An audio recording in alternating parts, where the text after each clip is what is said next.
ہمیں ہمارے رب نے پیدا کیا، ہم سے پہلی امتوں کو بھی اور ہمیں بھی لوح محفوظ میں سے جس امت کی جو ضرورت تھی اس کے مطابق نصاب دیا، بکلیٹ دی، زندگی گزارنے کا طریقہ سریقہ بتایا، اس کے مطابق چلو گے۔ ابھی سورۃ النور کی آیات آپ نے سنی نا، کتنے پیارے پیارے وعدے ہیں ہمارے پیارے رب کے، لیکن آج وہ پورے نہیں ہو رہے۔ ہم سب سوچیں کیوں پورے نہیں ہو رہے؟ جن اعمال کی وجہ سے یا جن چیزوں کو پورا کرنے کی وجہ سے وہ وعدے پورے ہونے ہیں، ہم نے تو وہ کیے ہی نہیں، اور پھر نتیجہ آج ہمارے سامنے ہے۔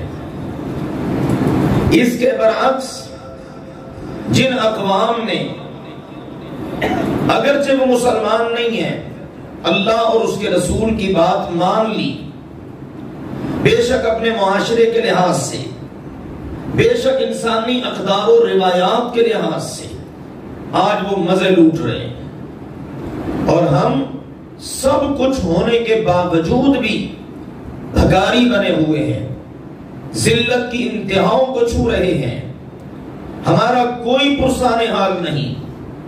یہ قوم جیے، یہ قوم مرے، حکمرانوں کو اس سے کوئی غرض نہیں۔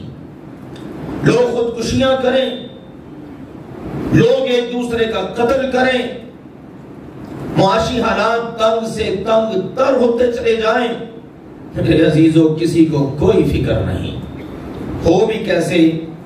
اللہ اور اس کے رسول کی بات کبھی بھی غلط نہیں ہو سکتی۔